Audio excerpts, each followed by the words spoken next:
When you first heard that Maduro had been captured, what did you think? In a way, I wasn't shocked. I felt that the possibility of Delta Force showing up at 2 a.m. was very real. Nicolás Maduro faces drug-related charges in the U.S., and this DEA agent was at the center of the investigation. What was the most significant evidence against Maduro? It's a state-sponsored drug trafficking organization, so it's a massive conspiracy.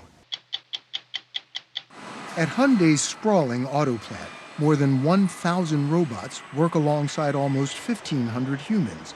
This may look like the factory of the future, but we found the future of the future in the parts warehouse, getting ready for work. Meet Atlas, a 5'9", 200-pound AI-powered humanoid. You just can't believe what my eyes are seeing. After becoming the youngest U.S. women's figure skating champion at age 13, Alysa Liu shocked the skating world when she quit a few years later.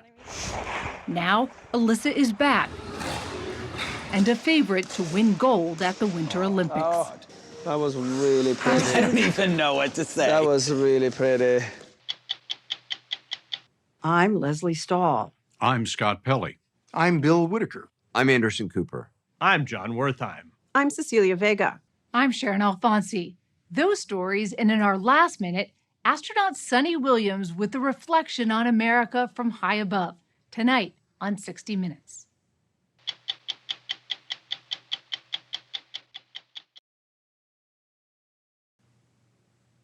Perhaps no American official has spent more time face-to-face with Venezuelan President Nicolás Maduro than Roger Carstens.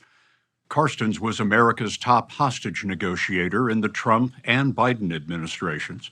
He freed a total of 65 Americans unjustly held in countries including Russia, Iran, and Maduro's Venezuela.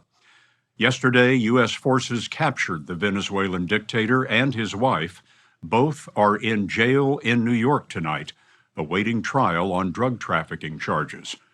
Over the years, Roger Carstens convinced Maduro to release 20 American hostages, and in that time, Carstens got to know the man who is at the center of U.S. foreign policy tonight. The administration would paint Maduro as a bloodthirsty drug dealer. Mm-hmm. Is that the man you knew? I don't think so. And yet, let me answer that by this way. On one way, I could say I'm not naive to the crimes that were committed by the regime writ large. And if you're the president of a country, you of course have responsibility for what's happening in your government.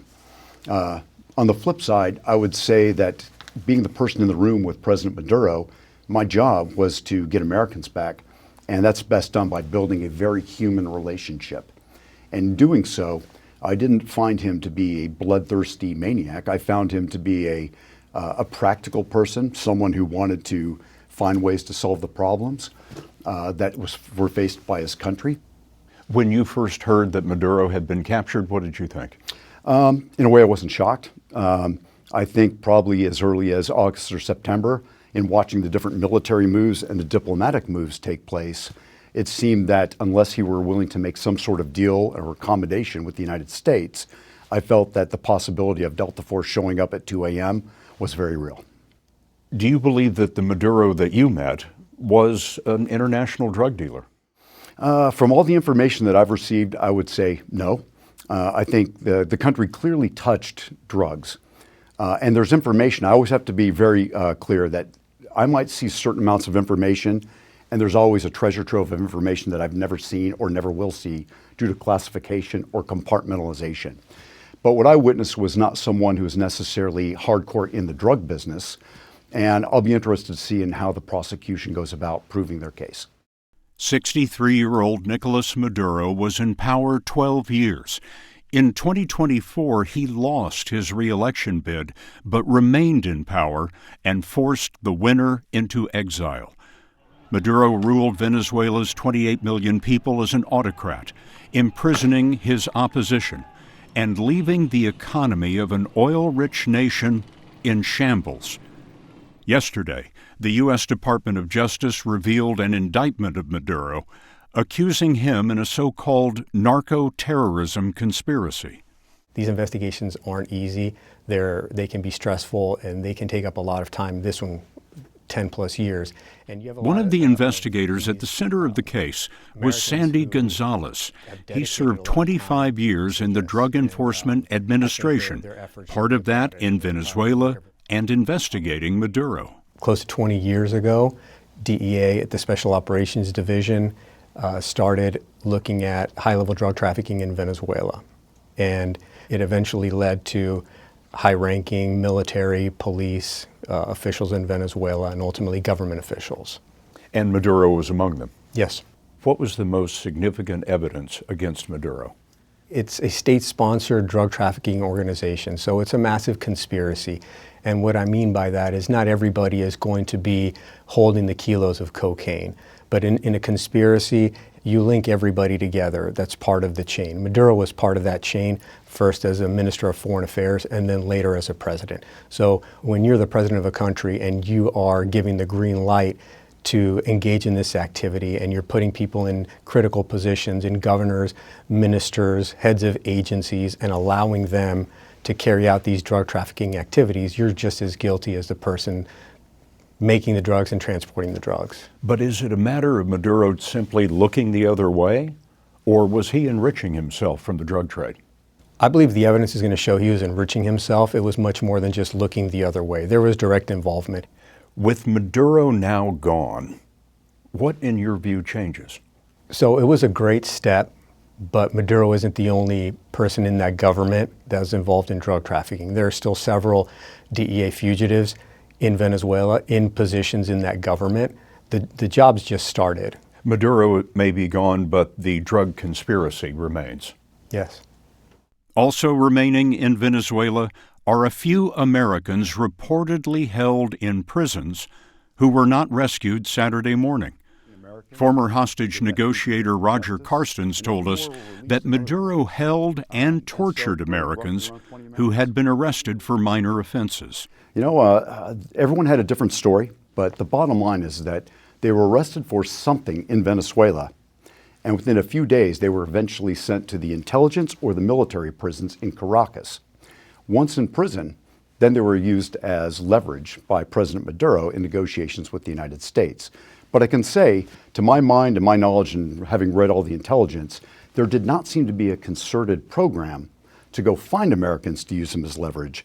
It's just that whenever an American was arrested, they would end up being used as leverage. What did Maduro want in exchange? You know, I think initially I wasn't sure that he knew what he wanted. But eventually, meeting with President Maduro and discussing what it is that he might want, he settled on person-to-person swaps.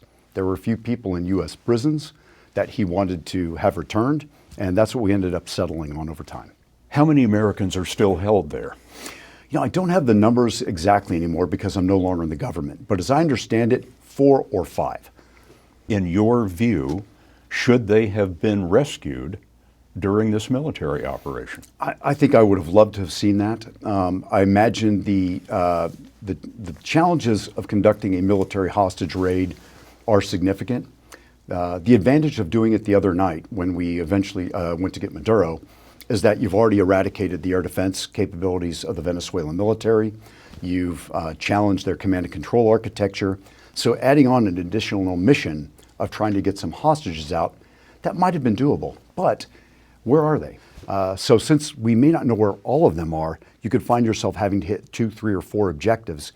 And now you're taking it to a level of complexity that might have been too much for that night. It might have been just enough to get President Maduro, and then after the fact, work on trying to get the release of these remaining Americans. To release any remaining Americans and run Venezuela, the administration is speaking to Maduro's same government, now headed by Maduro's loyal vice president, Delcy Rodriguez. The U.S. did not leave troops on the ground, and Venezuela's repressive military, intelligence, and police units are still in place. Yesterday, the president said this about Venezuela's near future. We're going to run the country until such time as we can do a safe, proper, and judicious transition. Democrats, including Arizona Senator Mark Kelly, are asking, what's next? Yesterday, the president said, quote, "We're not afraid of boots on the ground." I think right now we run the risk of Venezuela falling into some form of, chaos. I mean, who's going to run the country? Is it Delcy Rodriguez? Is it Maduro's handpicked person? Or is it a democratically elected leader? We should be on the side of democracy. I mean, we're the good guys here. Kelly serves on the Senate Intelligence and Armed Services Committees. Isn't removing Maduro good for U.S. national security? I think having Maduro out of the country, now in New York, being prosecuted for his crimes, is a positive thing. The big question is just what comes next and who winds up in charge in Venezuela. They weren't thinking ahead here. Now they say they're going to run the country. What does that actually mean? I think this president needs to do a much better job articulating to the American people what is the plan going forward here. And then explain to the American people, what is this really about? Is it about law enforcement? Is it about drug smuggling into the United States? Is it about regime change? Or is it about what the president said 20 times yesterday? This is about extracting mineral rights, oil, from a foreign nation. He hasn't made that clear. Yesterday, the president said it was about drugs. The illegitimate dictator Maduro was the kingpin of a vast criminal network responsible for trafficking colossal amounts of deadly and illicit drugs into the United States. As alleged in the indictment, he personally oversaw the vicious cartel known as Cartel de las Solas, which flooded our nation with lethal poison, responsible for the deaths of countless Americans, the many, many Americans. Hundreds of thousands over the years of Americans died because of him. In an interview today, President Trump threatened Venezuelan Vice President Rodriguez with what he called a fate worse than Maduro's if she didn't cooperate with the United States. Roger Carstens has negotiated extensively with the Venezuelan vice president. The Venezuelan vice president is now in charge. Yeah. Her brother is the head of the National Assembly. Mm-hmm. Are these people that the United States can work with? When you take a look at Delcy Rodriguez, she's a lawyer, lots of international experience, hardcore technocrat. And I would say in my meetings with her, I found her to be pragmatic and rational and reasonable. But the vice president has said that she wants Maduro back, wants to have nothing to do with the United States going forward. I have to wonder, is she playing to a domestic audience? Is she playing to an audience made up of the military and the intelligence community of Venezuela? I'm not sure. But what I do know is everyone's essentially going to and eventually going to have to deal with the cards that have been laid on the table. And her cards are going to be pretty tough, and that the United States right now, to my mind, has the upper hand, and she'll have to have some sort of accommodation. You've known the Venezuelan vice president for a long time. I wonder if you've sent her a message since all this happened. You know, I did pass a message off to her and her brother, and the message was simply like, look, if you can find a way, work towards cooperating with the United States. And I think my fear is that if the current people in charge really dig in hard, then the United States, having already eradicated Venezuela's air defense capability and shown an ability to degrade their communications modes and their command and control structures, that it'd probably be very easy for the United States to, rearm, re-up, and then go right back in to grab people. Probably be a harder legal case to make to do such a thing, but I think the right move for everyone is to just start to work together. And so the message I passed was one of simply saying, this is a time for trying to solve problems, and please be willing to and open to working with the U.S.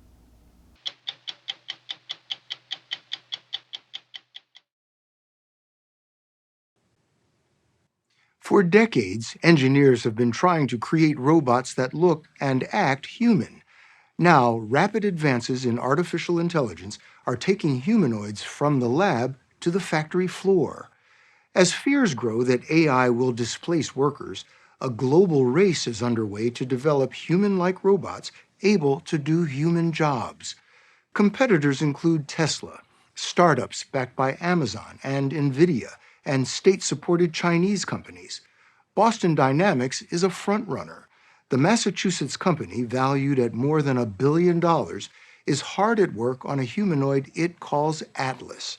South Korean car maker Hyundai holds an 88% stake in the robot maker. We were invited to see the first real-world test of Atlas at Hyundai's new factory near Savannah, Georgia. There, we got a glimpse of a humanoid future that's coming faster than you might think. Hyundai's sprawling auto plant is about as cutting edge as it gets. More than 1,000 robots work alongside almost 1,500 humans, hoisting, stamping, and welding in robotic unison.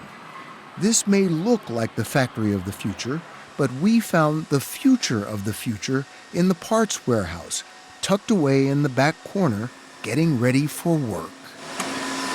Meet Atlas, a 5'9", 200-pound AI-powered humanoid created by Boston Dynamics. The rise of the robots is science fiction no more. I have to say, every time I see it, you just can't believe what my eyes are seeing. Is this the first time Atlas has been out of the lab? This is the first time Atlas has been out of the lab doing real work. Zach Jakowski heads Atlas development. He has 2 mechanical engineering degrees from MIT and a mission to turn the robot into a productive worker on the factory floor. We watched as Atlas practiced sorting roof racks for the assembly line without human help. So he's working autonomously. Correct. You're down here to see how Atlas works in the field. Yep. And you'll be showing Atlas off to your bosses at Hyundai? Yeah. You feel like a proud papa? I feel like a nervous engineer. Jakowski has been preparing for this moment for a year. We first met him and Atlas a month earlier at Boston Dynamics headquarters just outside the city, where he and his team were teaching Atlas skills needed to work at Hyundai. And Atlas, with its AI brain, was gaining knowledge through experience. In other words, it seemed to be learning. You know how crazy that sounds? Yeah, a little bit. I think a lot of our roboticists would have thought that was pretty crazy 5-6 years ago.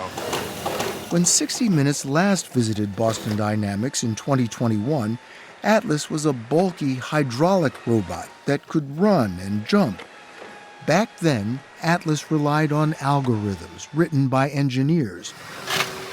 When we dropped in again this past fall, we saw a new generation Atlas with a sleek, all-electric body and an AI brain powered by NVIDIA's advanced microchips, making Atlas smart enough to pull off hard-to-believe feats autonomously.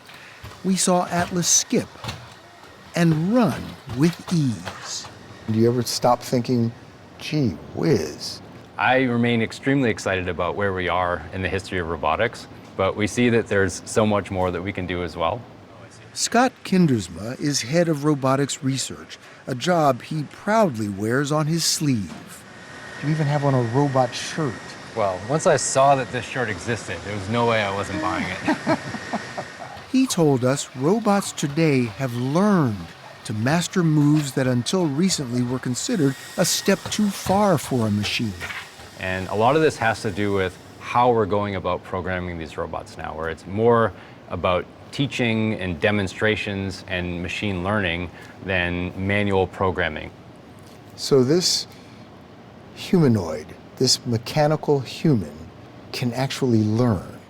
Yes, and we found that that's actually one of the most effective way to program robots like that. Atlas learns in different ways. In supervised learning, machine learning scientist Kevin Bergman, wearing a virtual reality headset, takes direct control of the humanoid, guiding its hands and arms move by move through each task until Atlas gets it. And if that teleoperator can perform the task that we want the robot to do, and do it multiple times, and that generates data that we can use to train the robot's AI models to then later do that task autonomously. Kindersma used me to demonstrate another way Atlas learns. That very stylish suit that you're wearing is actually going to capture all of your body motion to train Atlas to try to mimic exactly your motions. And so you're about to become a 200-pound metal robot. The calibration process is now complete. He asked me to pick an exercise. They captured the way I work as well. I am here at the AI lab at Boston Dynamics. All of my movements, my walking, my arm gestures are being picked up by these sensors. Then engineers put my data into their machine learning process. Atlas's body is different from mine, so they had to teach it to match my movements virtually. More than 4,000 digital atlases trained for 6 hours in simulation. And they're all trying to do jumping jacks just like you. And as you can see, they're just starting to learn, so they're not very good at it. The simulation, he told us, added challenges for the avatars, like slippery floors, inclines, or stiff joints, and then homed in on what works best. And it can eventually get to a state where we have many copies of Atlas doing really good jumping jacks. They uploaded this new skill into the AI system that controls every Atlas robot. Once one is trained, they're all trained. So that's what you look like when you're exercising. And what I look like doing my job. I am here at the AI lab at Boston Dynamics. All of my movements, my walking, my arm gestures are being picked up by these sensors. This is mind-blowing. Through the same processes, Atlas was taught to crawl, do cartwheels. It didn't fare as well with the duck walk. Oh, that was fun. And then this happens. And then this happens. Yeah. We love when things like this happen, actually, because it's often an opportunity to understand something we didn't know about the system. What are some of the limitations you see now? I would say that most things that a person does in their daily lives, Atlas or other humanoids can't really do that yet. Like what? Well, just putting on clothes in the morning or pouring your cup of coffee and walking around the house with it. That's too difficult for Atlas? Yeah, I think there are no humanoids that do that nearly as well as a person would do that. But I think the thing that's really exciting now is we see a pathway to get there. A pathway provided by AI. What stands out in this Atlas is its brain. NVIDIA chips, the ones that helped launch the AI revolution with ChatGPT, process the flood of collected data, moving this humanoid robot closer to something like common sense. So the analogy might be, if I was teaching a child how to do free throws in basketball, if I allow them to just explore and come up with their own solutions, sometimes they can come up with a solution that I didn't anticipate. And that's true for these systems as well. Atlas can see its surroundings and is figuring out how the physical world works. So that someday you can put a robot like this in a factory and just explain to it what you would like it to do, and it has enough knowledge about how the world works that it has a good chance of doing it. There's a lot of excitement in the industry right now about the potential of building robots that are smart enough to really become general purpose. Robert Plater, the CEO of Boston Dynamics, spearheaded the company's humanoid development. He's been building toward this moment for more than 30 years. The cornerstone was this robotic dog, Spot, introduced almost a decade ago. Spots are trained in heat, cold, and varied terrain and roam the halls of Boston Dynamics. So we have some cameras, thermal sensors, acoustic sensors, an array of sensors on its back that lets it collect data about the health of a factory. Spots carry out quality control checks at Hyundai, making sure the cars have the right parts. They conduct security and industrial inspections at hundreds of sites around the world. What began with Spot has evolved into Atlas. So this robot is capable of superhuman motion, and so it's going to be able to exceed what we can do. So you are creating a robot that is meant to exceed the capabilities of humans. Why not, right? We would like things that could be stronger than us, or tolerate more heat than us, or definitely go into a dangerous place where we shouldn't be going. So you really want superhuman capabilities. To a lot of people, that sounds scary. You don't foresee a world of Terminators. Absolutely not. I think if you saw how hard we have to work to get the robots to just do some of the straightforward tasks we want them to do, that would dispel that worry about sentience and rogue robots. We wondered if people might have more immediate concerns. We saw workers doing a job at the Hyundai plant that Atlas is being trained to perform. I guarantee you there are going to be people who will say, I'm going to lose my job to a robot. Work does change. So the really repetitive, really back-breaking labor is going to end up being done by robots. But these robots are not so autonomous that they don't need to be managed. They need to be built, they need to be trained, they need to be serviced. Plater told us it could be several years before Atlas joins the Hyundai workforce full-time. Goldman Sachs predicts the market for humanoids will reach $38 billion within the decade. Boston Dynamics and other U.S. robot makers are fighting to come out on top. But they're not the only ones in the ring. Chinese companies are proving to be formidable challengers. They're running to win. Are they outpacing us? The Chinese government has a mission to win the robotics race. Technically, I believe we remain in the lead, but there's a real threat there that simply through the scale of investment, we could fall behind. To stay ahead, Hyundai made that big investment in Boston Dynamics. 4 robots. We were at the Georgia plant when Atlas engineer Zach Jakowski presented Atlas to Hong-Soo Kim, Hyundai's head of global strategy. He came all the way from South Korea to check in on the brave new world the car maker is funding. What do you think of the progress that they've made with Atlas? I think we are on track about the development. Atlas so far is very successful. It's a kind of start of a great journey. The destination? That humanoid future we mentioned at the start. Robots like us, working beside us, walking among us. It's enough to make your head spin.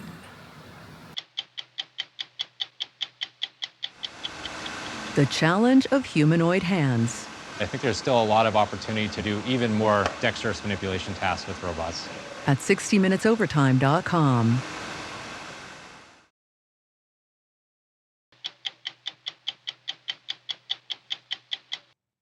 Very few people retire at the age of 16. Then again, few people have careers with as many twists as American figure skater Alysa Liu.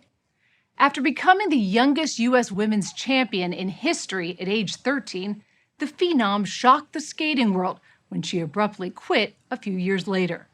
Now, 20 years old, Alysa is back and a favorite to win gold at the Winter Olympics next month. Her return to the sport was almost as surprising as her departure from it. No one knew what to expect when she started training again, but somehow, on a Friday night this past March in Boston, Alysa Liu was leading at the World Championships with one performance to go.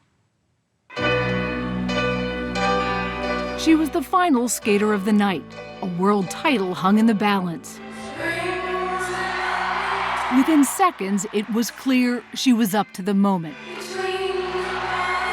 As Donna Summer's disco beat pulsated, Alysa Liu blissfully dashed around the ice, weaving intricate jump combinations with artistic flair. The sold-out crowd in Boston roared its approval. In my spin, right before I hit my ending pose, I saw everybody already standing up. Oh my God, I was like, this is wild. That was the most hype I've ever felt in my entire life. It's a crazy sensation. Alysa Liu had seized the night. She was the world champion. Her coaches, Philip DiGuglielmo and Massimo Scali, were overjoyed. Did you guys see this coming? No. A year after she stepped back on the ice, she was at the top. It's unheard of. In our sport, it is. It is. Unheard of in women's figure skating because Liu has come back now as a grown woman. You know what? That wasn't bad for how I feel. A little edgier, bleached hair and more piercings, but also a full 7 inches taller than when she first broke through by winning the 2019 U.S. Championship at 13. She was still a child. The 4'7" dynamo needed a lift to ascend to the top of the podium. Liu won another national title at age 14 and was hailed as the great American hope in figure skating. And I skated every day when I was like 13, 14, so it was a very abnormal childhood. She says coaches told her when to practice, what to wear, which music to skate to, even how much to eat. Was it a job? Yes, yeah. Especially as a kid, you know, you don't really know what you want. Skating feels more like a responsibility or a burden even. Like, this is what I have to do. Yeah. It was Alyssa's father who was the engine of ambition. He was really in your business when you were younger. Oh yeah, I mean, it was basically his business. It wasn't even really mine. Arthur Liu had no skating background. In his native China, he had organized demonstrations during the time of the Tiananmen Square protests and was forced to flee. He came to America with nothing. Arthur built a law practice and a family in the Bay Area. A single dad, he had 5 kids with the help of surrogates. Alysa was his oldest child, and her figure skating career became his second full-time job. I took her everywhere. I took her to Japan to learn from the top coaches there. I took her to Canada. How much do you think you spent to help her become the figure skater that she is? I would say $500,000 to $1 million. Arthur! I spared no money, no time. Just why? I just saw the talent. With so much at stake, Arthur began cycling and recycling through coaches. How many times did he fire you? Me once. I think 3 times. 3 times. Once in person, 2 via text, I think. Uh-huh. Yeah. Your services are no longer needed. Some coaches tried to keep Arthur away from the rink, but one afternoon, he just couldn't help himself. Just one time, I sneaked into the ice rink. Why? Big jacket, sunglasses, head covered. Entered the ice rink from the back, not from the front. So I was sitting there up in the bleachers watching. And I didn't like what I saw. Standing around for 20 minutes, skated around the rink a few times. That's where my money was going. And how did that go down? We stopped working with that coach. These stories Yes. make it sound like you were like this tiger dad who was all over her career and pushing her. Is that fair? Not quite. Yeah. Not quite. I was laissez-faire. Yes. A laissez-faire dad doesn't bring a radar gun to the skating rink. Well, I mean, the radar gun is to measure her speed. Alysa says everything changed when the pandemic hit in 2020. Her rink in Oakland closed, allowing her to catch her breath. I was like, wow, this is what a break feels like. And then I was like, I really like not skating. The pandemic hits, most people are like, oh, this is such a bummer. Honestly, I was hoping like the rinks wouldn't open. When rinks did open, Alysa reluctantly returned to the ice. She made the 2022 U.S. Olympic team, finishing 6th in Beijing, but she'd had it with figure skating. And then I was like, yeah, I'm calling quits right now. She did it on Instagram, catching the sport by surprise. So tell me about the decision to retire. It was a crucial time in my life. I was 16 and college was coming up. Like, I wanted to do so much. I went to Nepal and I trekked to Everest Base Camp. Me and my friends would do tons of road trips. Yeah, I mean, I was really just living it up. I would say it was my best life. At any point, are you like, gosh, I kind of miss skating? No. Not at all. You're not thinking about it at all? No, not a thought. I deleted my Instagram so I wouldn't see any skating. No one ever brought it up, so I never even had the chance to think about it. But nearly 2 years into her self-imposed exile, she secretly laced up her skates And did you tell your family you were putting your skates back on? I mean, I wasn't planning to return to competition at this point. I just wanted quick hits of dopamine, basically. Soon she wanted more. She pestered one of her many former coaches, Philip DiGuglielmo. And so I call up Philip and I tell him like, hey, I think I want to go back to skating. And I said, oh, that's fun. Oh, she? And I thought like, oh, you want to do collegiate competitions? And she goes, no, I want to compete again.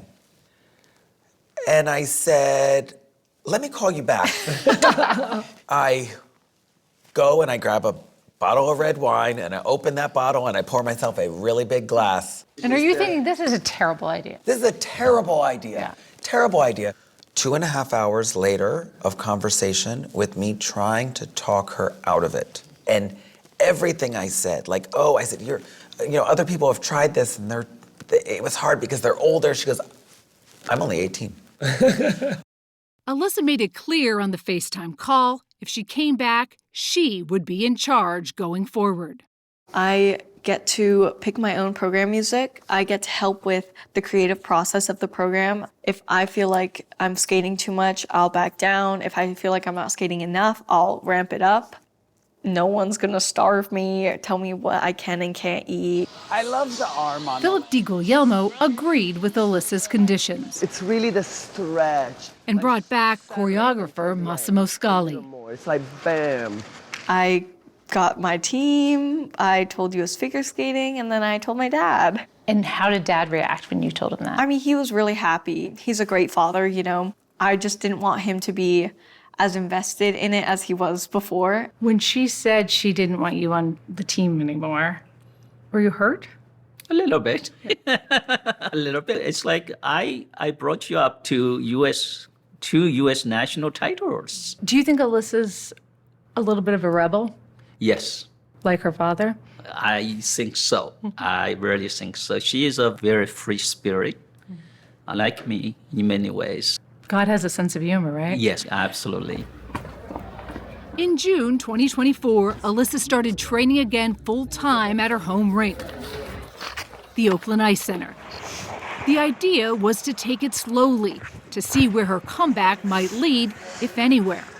At first, she was out of shape.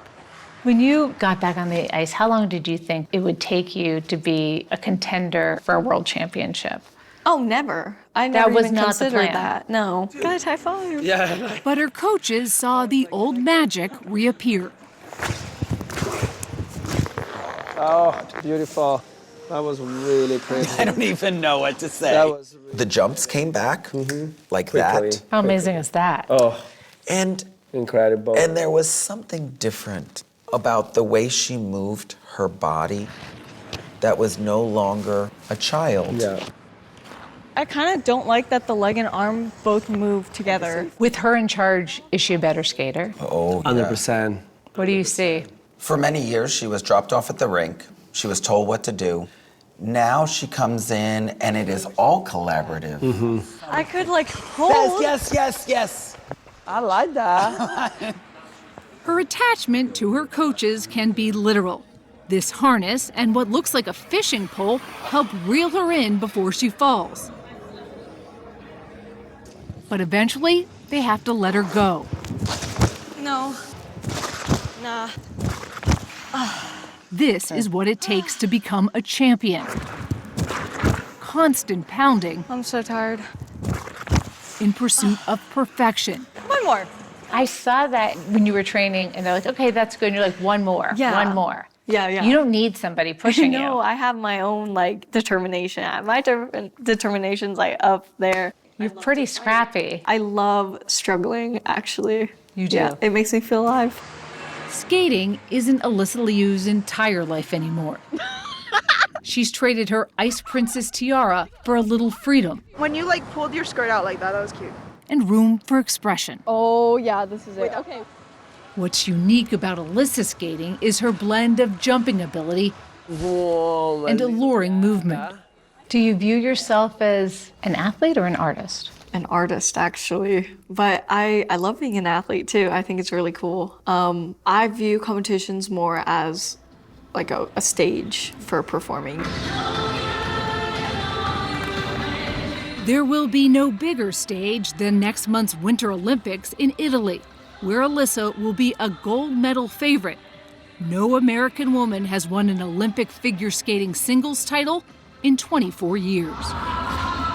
Do you feel any kind of pressure that now I've got to do the Olympics and I need to win gold? No. Actually, I'm really excited because my goal, honestly, is just to hype people up, give them an experience, whether it's negative or positive. As long as people are feeling some strong emotions and anticipation, I'm fine with that.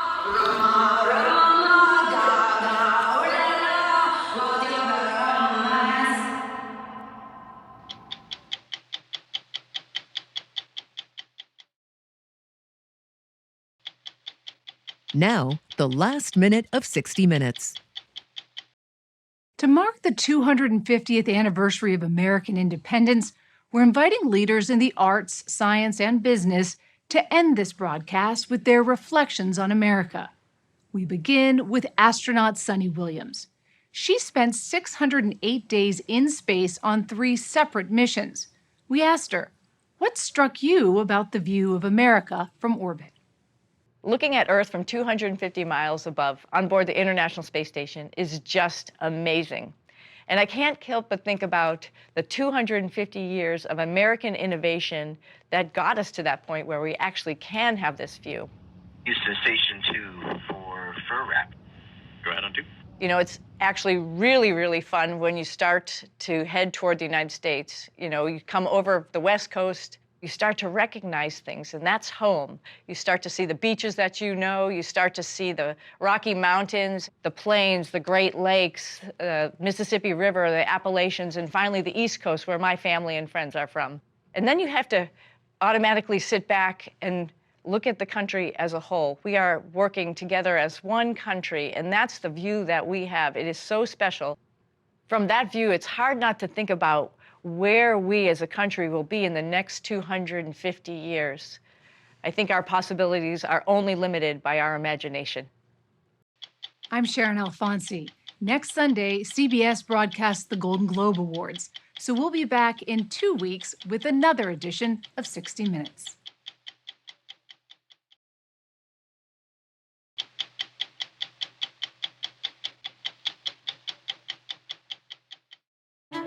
To be moderator of Face the Nation means bringing the most powerful stakeholders to the table. Why doesn't he tell Republicans, come into my office, let's hammer this thing out? Margaret, it's a totally fair question. Go to the ends of the earth. We'll hit the heights.